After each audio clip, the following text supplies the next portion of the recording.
मारने वाले बहुत पावरफुल है भाई। और वो कौन था जिसने दुबई की हुकूमत के ऊपर जोर डाला कि इसको निकालो यहाँ से?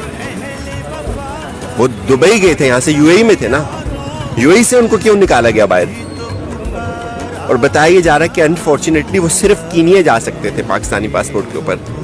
और किसने उनको ट्रिप किया? उनके साथ जो दूसरा बंदा था वो कौन था? आपकी मालूम जी? अच्छा, वो जो ड्राइवर था आप कह रहे हैं वो कौन था वो? और किसने उनको ट्रेप किया? देखिए सहाफी इससे पहले, और कीनिया किस चीज के लिए मशहूर है? They trace, they target and they eliminate. Kenya इसके लिए मशहूर है। और इस तरह से ये रंग दे देना। और अगर आपने गाड़ी रोकनी है, ये बताया जा रहा है कि गाड़ी नहीं रुक रही थी, गाड़ी रोकनी होती है तो आगे पीछे गाड़ियां लगाई जाती हैं, वार्न किया जाता है, टायर ब्रश किया जाता है, ड्राइवर को ओवरटेक करते हैं। ये कौन सा नाका था जिसके ऊपर आपने बंदे को सर पे गोली मारी? सर पे एक गोली नहीं मारी सर, फाड़ के रख दिया।